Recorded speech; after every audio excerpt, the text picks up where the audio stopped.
Welcome to Fantasy Footy Fan, it's Jeff here. I thought I'd put up an AFL Fantasy video. If you've seen my channel, then you'll know that I've predominantly focused on Supercoach. And so I'm also still playing AFL Fantasy as well, but I'm putting out more content for Supercoach. But I thought I'd put this one up. I just posted my review of the opening round with my Supercoach video, so I thought I'd do one for Fantasy. And you may have noticed, if you've seen my AFL Fantasy video from a couple of months ago, you'll notice that there's obviously massive change with my team. And how I'm sort of going about things, but I wanted to do a little review for AFL Fantasy and also discuss how I've sort of put together my team. But just to start with, I want to go to the game, the Sydney and Melbourne game. And I'll just start with Matt Roberts. I was really impressed with the way that he played. He scored 91 points, which was great. Obviously better than expected. He played quite loose cross half back, but he played some good contested footy as well. He had 16 kicks of his 19 disposals, which is obviously a good sign. Took 8 marks. And in 84% game time for those 91 points, I think he is a must-have either on your bench or, as you can see, I've got him on at my M8 position, and he's 24% owned there. So that's pretty good. I guess that might even go up during the week, but I think he's now a must-have. He's got job security now, so I think definitely have him on your ground or on your bench. Isaac Heaney, of course, was the main talking point.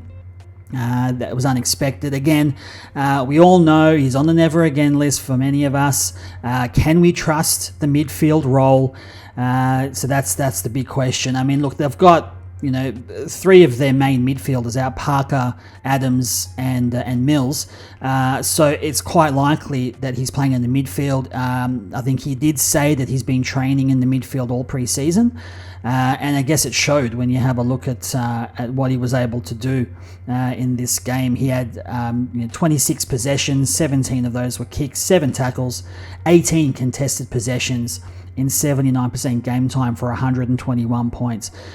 So that's pretty good if we're thinking of starting him. He's got that bye in round 5. So there's a few things to consider there if we want to go with Heaney. Jordan, very popular player as well. He's 39% owned. And he actually did okay. James Jordan didn't do very well in that first half though, but he came good in that second half, or at least in the back end of that second quarter. He started to pick up a few cheap possessions, but he did all right. He had 18 possessions, 8 of those were kicks. Hopefully he can get more kicks in future, but 7 tackles is great, and that was in 71% game time, and he had 76 points. So the points per minute's very good. I think for his price, 454k, I think he's absolutely worth it. Grundy, again, that was the other thing everyone was watching, was the Grundy-Gawn battle, and he came through. Brodie Grundy, he had a fantastic game. He ended up having 23 possessions. He had 6 tackles, which was pretty good, 33 hit-outs, 15 contested possessions in 78% game time. His efficiency was 43%. That's terrible. So hopefully he can improve there. But for 118 points, and that's what we're wanting from Grundy. If he can average, if he can average 100, 110, that will be a massive win for us. So I'm definitely sticking with him. Goulden was an interesting viewing. Goulden, he was very disappointing. I think he was playing in the midfield a bit, 54% CBAs, and I think he's better when he's just chipping in a little bit less than that in the midfield, but playing predominantly, wing and roving to half back, half forward. I think that's where he's better spent, and that's where he gets his points. But maybe Longmire thinks that because they're down on midfielders, they need to put Goulden in the middle a bit more. And if they do that, I'm not sure that he's going to get that score we're all hoping for. I mean, in the end, he had 20 possessions, 16 were kicks, which is good. And in 89% game time for just 69 points. So, look, he's not averaging that, but is he going to average, the heights of what he did last year? Then yeah, that's the thing. I'm not sure. I mean, he's averaged 112 last year, and is he going to average that this year if he's playing this kind of role? I'm not exactly sure. So we'll just have to see. Plus, he's got the early buy, so maybe we just wait a little bit, see how he goes. I only just briefly want to mention Jake Lloyd, and that's because he's known as the Seagull in AFL Fantasy for many years. And I think he's past it now, unfortunately. And he, obviously didn't do much. He played a little bit more on that wing. Scored 56 points, only 13 possessions, and pretty disappointing. So I think that's it for Lloyd. For Melbourne, Petrarca played really well. Did his thing. He didn't score as well as we would have liked. He had 26 possessions. Kicked a goal in 84% game time. At 13 contested possessions as well. It's good. He's getting in and under. But for 87 points, that's not great for Petrarca. We got to expect better than that. His average is 106. That's what he's priced at. So we want him to be getting well over that. If you got him in your team, that could have been a one-off game. And he should get back to things as well. There's a lot of things happening in that Melbourne midfield at the moment. Salem's going in and out. Oliver, obviously is Oliver. He's not the same for now. So there's things happening there. And actually, speaking of Salem, he actually looked all right in the end. He had 27 possessions. 20 of them were kicks, and in 80% game time for 95 points. So that's pretty good. He played a little bit in the middle, of course, as well, and a little bit of half back. He's probably a decent option as well. I'm not sure how many own Salem. Let's have a look what his ownership is. Only 8%. So there's a bit of interest there, I guess. I thought Howes did okay. He played all right. I think for his role, I think he's secured his position there. I think especially with Bowie going out injured, I think he will do all right. Blake Howes, he got 17 possessions and had that was in 74% game time for 74 points. I mean, that's pretty good. That's all you can ask. So his price is going to jump, and I reckon it's great to be able to start with him, knowing his price is going to go up. He's 13% owned now. We have a few defenders there. I mean, Gibcus is the other one, and of course Zach Reed. But I think for me, Howes will be hopefully, if he can score around that 70 mark. I mean, I know it's reaching a little. I don't know how well he's going to go. Hard to know really, because there's not a lot about him that we know. But I think I probably will start him on my bench though, just because of this score that he had, and hopefully he can, he can keep that up. Oliver, we had a look at closely. He still had 30 possessions, which was the equal most high for the game, along with Viney. So 18 kicks. Hopefully have a few more kicks. But in 82% game time, 10 contested possessions. So even though we're all worried about his fitness, he was still getting in and under and getting the contested ball. He only scored 89 points. I think the best tactic here with Oliver.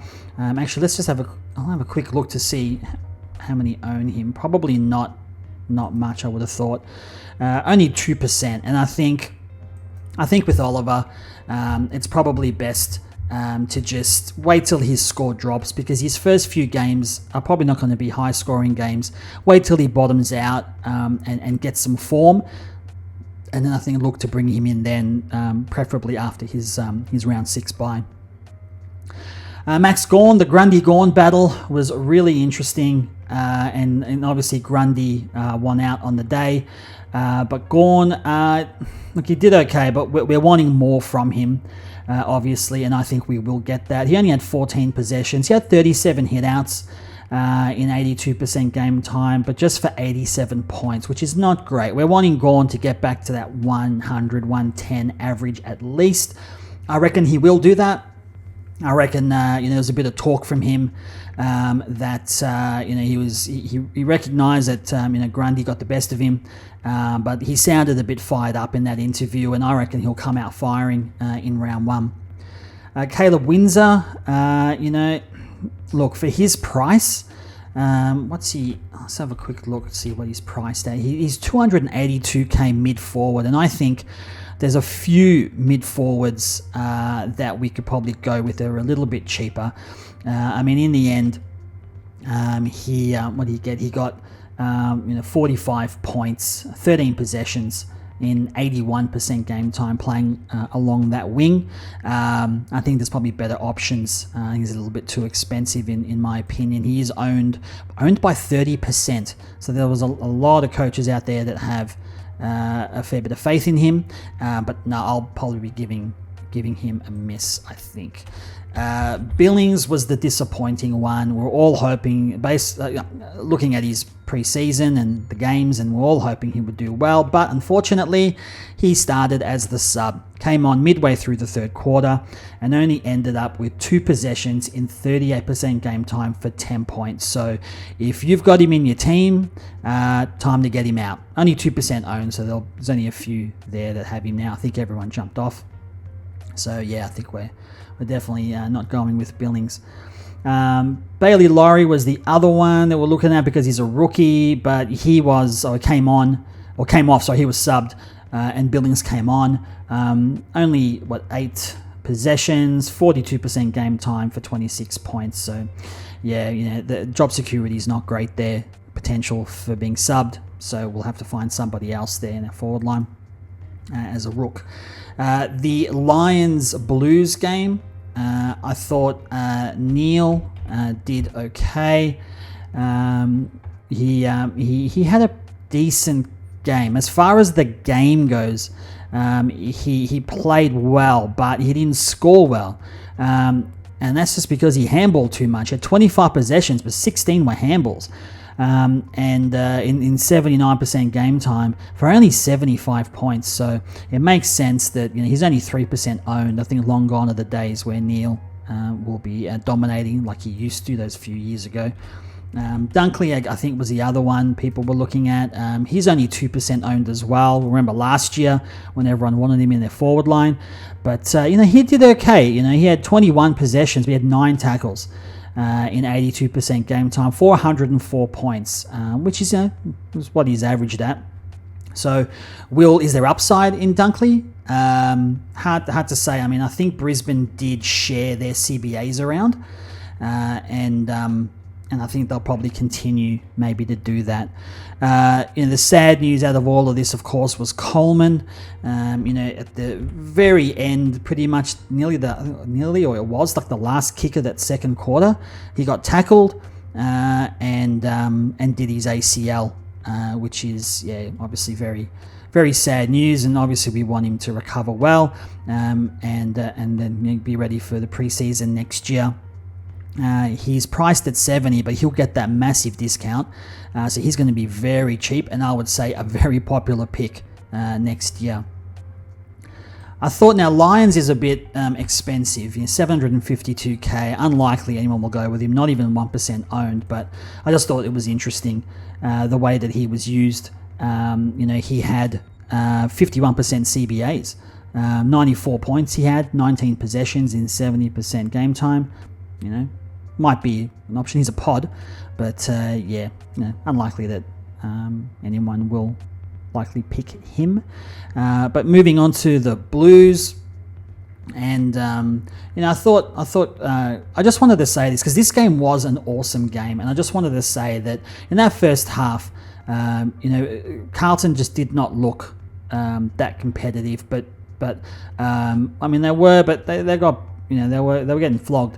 and I didn't see any real leadership in that team. And then Cripps came out and really led from the front, and did a great job helping his team across the line. As far as Supercoach, as far as AFL Fantasy goes, no, I don't. Look, 78 points he got in 23 possessions, 15 were handballs. I think again, long gone are the days where we're picking Cripps, he's average of 88, 798k, 3% owned, so some are on him, probably Carlton supporters, but definitely not for me.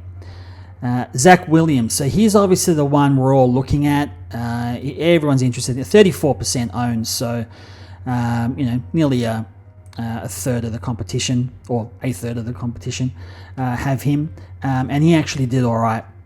19 possessions, but 17 were kicks. That's what we want.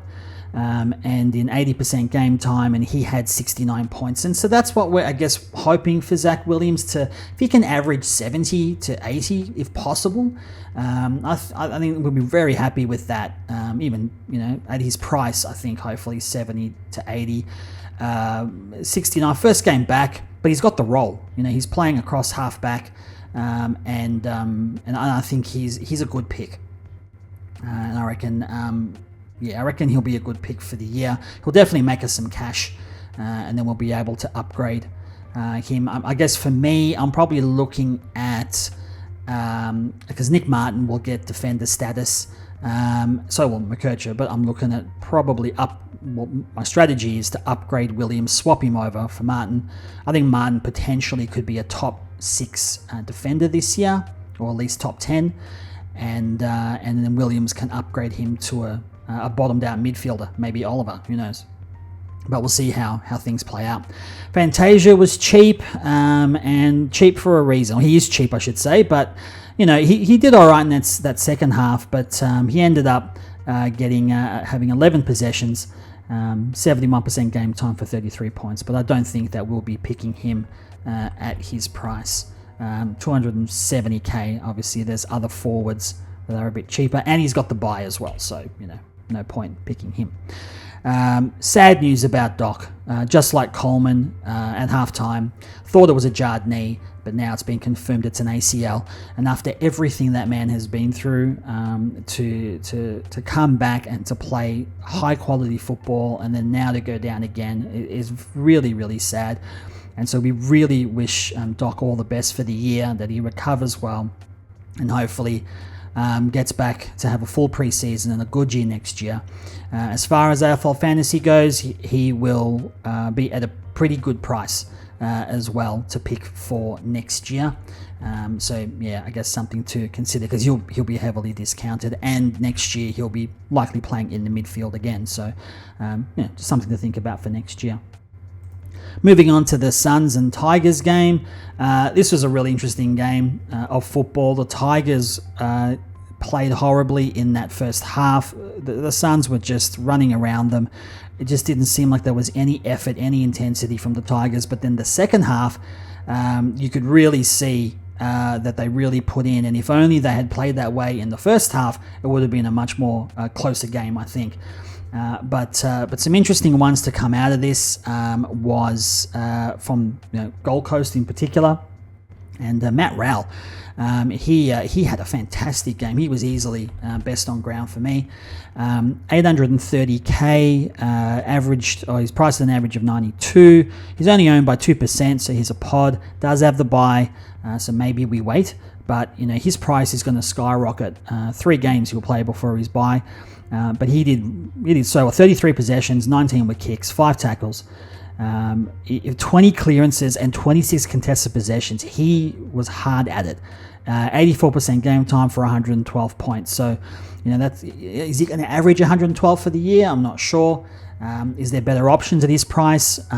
Maybe, likely, but he looked really good. It'd be interesting to see how he goes over the next couple of weeks. I thought Powell was good. I mean, we'll get to Miller in a moment, but Will Powell, I'm big on him this year. He had 28 possessions, 20 of them were kicks. He had 9 marks in 86% game time for 106 points. He's got a really good role across halfback, and I actually think he's going to have a really good year. I wouldn't imagine that he would be a popular option.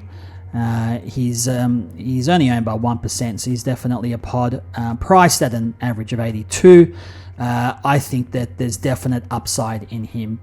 Will he average around that 95 to 100 mark? I think the potential is there, but time will tell, I guess. Sam Flanders was the other one we were all looking at to see how well he would bounce back from that poor preseason game. He had 26 possessions and in 77% game time for 92 points. So that's not bad. We're hoping for more than that. 26% owned, so everyone's kind of backing him in. He's priced at an average of 90, and then to get 92, that's not what we want. I've got him at F1. But I don't know. I may change that. I may change things around. Obviously, as you can see with my team, I've strengthened up my defense and my forward line. My midfield is obviously a little weaker, but I just felt the value in the forward and the defense was pretty good. But maybe I might take Flanders out and put in maybe another rook, and then strengthen, maybe upgrade Lazaro. Or Roberts to maybe another mid. So then I'll have 4 premium mids, and then a value pick mid pricer in Nick Martin. But yeah, anyway, I'm going to have a look at that this week and see. But I thought Flanders was all right. He looked good. He was playing in the midfield, but also roaming around and picking up ball everywhere, defense forward, just like he did at the end of last year. So I think there's a lot of potential with him there, a lot of upside. So yeah, Tuke Miller. So he's the one. He looks really good. He looked like how he looked a couple of years ago. He had 28 possessions, 18 were kicks, 6 marks, 4 tackles, in 82% game time for 110 points. Now, I was watching him carefully. He was always on the move, always on the go, and I think there's definitely some upside in him. He's underpriced, obviously, because of last year. Priced at 96, 868k. But obviously, the concern naturally is his buy. He's got that round 3 buy. So, do we wait? But 110. Then next 2 weeks, maybe he'll get hundreds again. His price goes up. He loses his value. So, what do? Do you get him in afterwards after he's gone up by 100k? Yeah, I don't know. I mean, there's a few different ways that we could look at that. Thought Butterick did all right. He scored really well. He had 21 possessions, 18 were kicks, 8 marks in 84% game time for 88 points. I think there's massive upside there because he's got the job security. He's playing in the back pocket. Took the kick-ins as well, or if he wasn't taking it, he was getting a kick to him in the back pocket.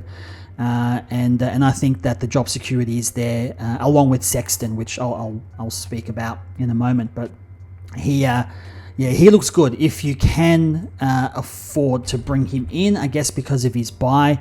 And this is the issue with some of these GWS and the Gold Coast players that have value. What do we do? Like, do we start them on our side, even though they have that round 3 buy? But if we wait, they lose their value. Butterick, he's priced at an average of 73. I think he's probably might be priced actually less than that. I just want to have a quick look at him. Let's have a quick look. So he's about 500k, I think, is what he's priced at. That's what he's priced, I should say. But I think looking at some of the other players around him, I think, that's the only thing. I'm not exactly sure the kind of value that he might possess. But yeah, it looks like he's priced at an average of 73, and will that increase? He got 88. Does he have a lot of upside? It looks like he does. He's definitely got the job security. So yeah, one to weigh up, I think, whether we pick him or not. So Sexton's the other one. So he did all right, played at centre half or at half back, and he did very well. He had 21 possessions, 8 marks in 78% game time for 80 points. I think at his value, 382k, and it makes sense why he's owned by 34% of the comp. The value there is fantastic because he's got the job security, and he's playing across half back, so he's actually going to get a fair bit of that ball. So moving on to the Tigers, there's probably not a lot of players here to look at. Jaden Short, he's got that halfback role. He had 23 possessions, 20 were kicks, 7 marks. This is all great signs. 84% game time for 103 points. He's got that buy, that round 6 buy. He's priced at 92. Does he have upside? He's 835k. I think around that mark, you've got, as you can see, I've got Sheasel, I've got Young. I feel that there's more upside with those two players than Short, and they don't have the buy. And Young has the round 13 buy, which is a real advantage as well. So, because only Fremantle and Port Adelaide have that buy. So yeah, he did a right Short, but I wouldn't imagine he's owned by many. Yeah, just 2%. So, but moving on, I think Seth Campbell, he was okay. He had 9 possessions, but he kicked 2 goals. 80% game time for 61 points. I just don't see value. Does he have job security? Tigers were impressed with him, but that's the thing.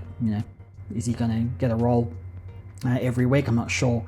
Gibkiss, so he's got the role. He's playing. He's definitely got job security, but 9 possessions, 89% game time for 39 points. That's not what you want, especially when you're paying up for a rook like 256k. It's an extra, a little bit extra for rookie price. He's not a rookie, but he's rookie priced.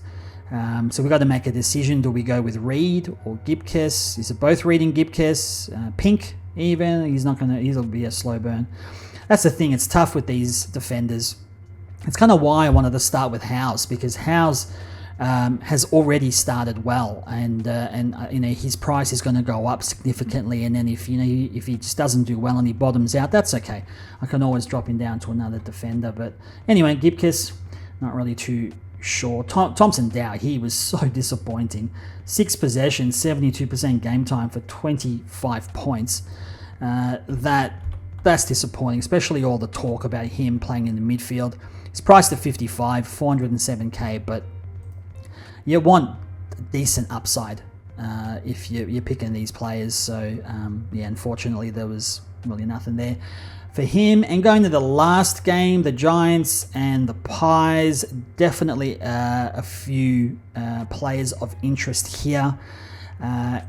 Starting with, just wanted to start with Tom Green. He's a very popular pick. He's got the round 3 buy, 24% owned. That will obviously be a lot higher had he not have that round 3 buy. But I'm going to start with him because he's already, he got 116 in this game. He's an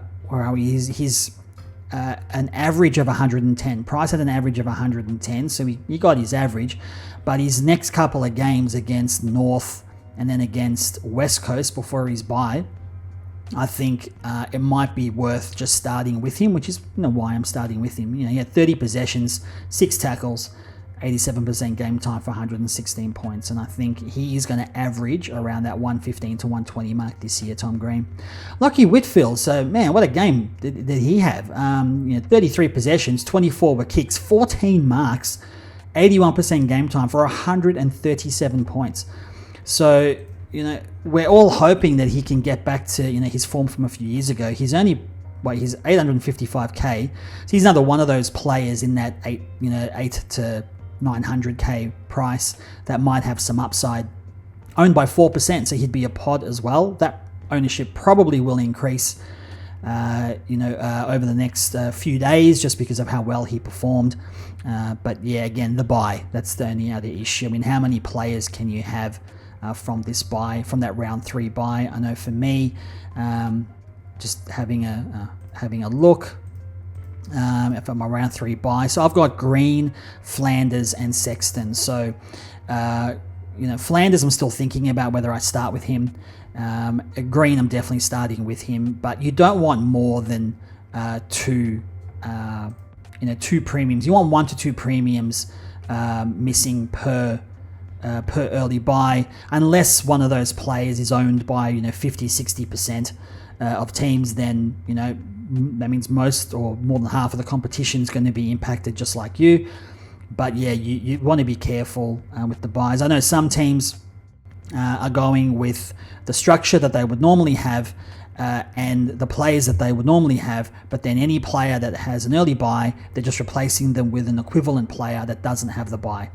And that makes perfect sense, that strategy. Understand that. I guess for me, there's just some players I really don't want to miss out on because of their potential price increase, like Dacos for one, Tom Green is the other one, Max and Grundy, and Flanders and Jordan. They're all, and even Sexton, they're all value picks, Roberts too. All value picks that if we waited till their buy, they're no longer going to be value.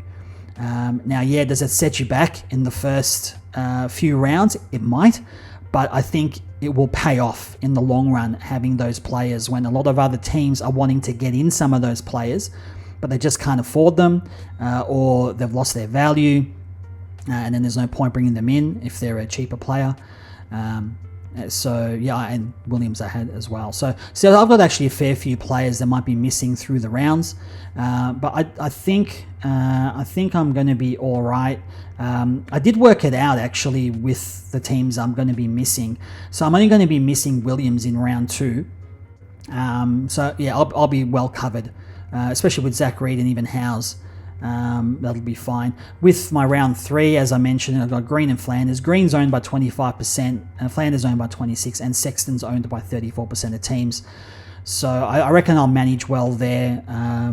But it's round 5 that will probably be an issue because I've got Dacos, Grundy, Jordan, and Roberts. Dacos is owned by 54% of teams, Grundy by 48% of teams. So I think with those two players, even though I have them, there'll be half the competition that will be in the same position as myself, and even Jordan at 39%. And then in round 6, I've got Gawn only, and he's owned by 36% of teams. So I think it's spread nicely over the buys, and I'm hoping I can get away with it. But yeah, again, time will tell. This is the first time we're going through all of this with these round 0 and early buys, so we'll see how it all turns out. Getting back to the game. Cadman was another one because he's very cheap. He had 10 possessions, 2 goals, 77% game time for 47 points. He's going to be a slow burn. He'll have good games and then bad games. He was supposed to also play in the ruck as well, and he did a little bit, but he got no hitouts. So that didn't really help as well. So we'll keep an eye on his role. The other one is Harvey Thomas. He unfortunately didn't do as well as we would have liked. 9 possessions, 82% game time for 18 points. There's definite risk of being a sub or being subbed or not being named at all. So I just don't think the job security is there with him. Moving on to the pies. And Darcy Cameron had an amazing game. We're not going to pick him. But 131 points. Played a great game in the ruck. But going through some of the real players that we're looking at, and then of course is Nick Dacos. Just an absolute gun, this kid. Amazing. He had only had 111 points, so we're probably wanting more than that from him. He's priced at an average of 108 or 109. But he's 54% owned. So I don't think you can go wrong owning him. I mean, obviously the strategy is that you can not own him, and then of course maybe that works out for you too, because half the competition own him. That's another way to look at it. But he had 34 possessions, kicked a goal, had 10 clearances, 80% game time for 111 points. And we know that when he's playing in the midfield, when he gets over 70%, then CBAs, then you know that he's going to actually have a really good game. When we have a look at his results from last year, when he actually played in the midfield, when he actually got over 70% CBAs, he actually did really, really well in the midfield. I'm just actually bringing up his results from last year when he actually did get over 70% CBAs, and yeah, so he averaged 119. He averaged in games when he had over 70% CBAs, and he'll be having over 70% CBAs this year for sure. So yeah, I think definitely a pick that is worthwhile because he's just a gun. But again, strategy is to wait. But his buy isn't until like round 5. So I think he's going to do quite well up until then and get over his average. His price will increase, and it's going to be very difficult to get him in after the buy, in my opinion. I think the rest of the team, the rest of the players for Collingwood, they don't really have any AFL Fantasy players of interest. Charlie Dean, I guess we're looking at 9 possessions, 48% game time. 96% game time, for 9 possessions and 36 points, and he'll come out of that team when Jeremy Howe or Nathan Murphy come into that team. But yeah, not really any other interest or interesting players in my opinion in Collingwood for AFL Fantasy this year. So just a few last minute tips and reminders. We always say every year, just remember to back your gut. You've done your research, you know the players you want, you know the players you're wary of. So just back your gut, back your decisions. With the content creators, with us, we are just a guide. We do all the research, we get all the information, we put it all out there for you, so it saves you having to do it. And then pretty much that information is just to confirm your gut, whether you're going with someone or whether you're not. So yeah, just keep that in mind. Remember as well too that with the club coaches, when they put out the teams for round 1, that they can sometimes name players in weird positions. And then when you see that, we might think, oh no, he's not named on the ball. He's named at half forward. Oh, okay, I'm not going to pick him. Or we may see another player going, oh, that guy, I haven't thought about him all pre-season. He's named on the ball. I'm going to put him in my team. Don't get caught out with that, because those round 1 teams, coaches just sometimes they just put players in random positions. Actually, I'm pretty sure that Schultz and Dacos, when I saw the teams named, Nick Dacos was named at half forward and Schultz was named on the ball. And that gives you a perfect example. Obviously, those players are going to switch, and that's what happened in the end. So this is what I mean. Just be wary of the teams being named in round 1. Again, as I mentioned earlier, remember, we don't really want to try to have more than 1 or 2 premiums missing per early buy. As I mentioned, you may get away with 3 premiums missing if one of those players or 2 of those players is owned by well over 50%. But yeah, just keep that in mind. I know listening to all the podcasts and listening to the YouTube videos and so forth, there's been a strong warning against picking early buy players. We'll see how it all plays out in the wash.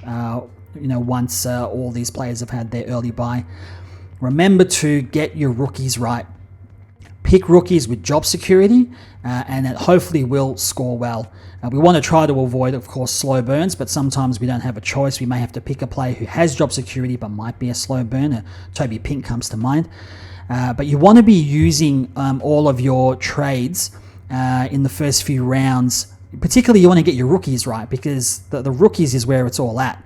So, for example, last year we had Kyle Chandler. He got off to a fantastic start, and some didn't have him, and you just immediately want to try to get onto those players that start really well, so that they can make cash as quick as possible, and you can downgrade them and then upgrade other players. So you may want to make a few corrective trades. We don't want to be doing sideways trades of our premiums. Our premiums in our team, because we're backing them in to have a good year as they have had in the past. For example, now Luke Jackson is an interesting one, because everyone's been talking about Luke Jackson of late because Darcy's injured. So I've got Jackson in my team for now, and I think that's going to hold me in good stead, at least for the first few rounds, till Darcy gets back, and we know that Jackson averages so much better than when Darcy's out of the team. And then for future games when Gawn and Grundy are out in round 5 and round 6, I can swap Jackson for Livingston, so Jackson can fill in for one of these guys, and then I can bring on Reed or Wilson on for Livingston, because they're definitely going to be averaging quite well throughout the year. So that's another tactic why I want to bring Jackson in addition to the fact that I think he'll score well with Darcy out. So yeah, just a little strategy. I won't get a chance to do any videos this week. I know many content creators will put out videos, team reveals and updates and previews after teams are named for round 1. Unfortunately, I'm not going to get a chance to do that this week, so I will be putting out a video after the completion of round 1, just a review video. So that'll be the only chance I'll get to do that, and I'll likely obviously do that throughout the year. So I just want to wish you guys all the best with your AFL Fantasy season and for picking your round 1 team. I hope this video has helped out, and I hope my future AFL Fantasy videos help you out as well. And so yeah, I just want to thank you all again for watching. Again, hope you get off to a great AFL Fantasy start, and I'll catch you all in my next video.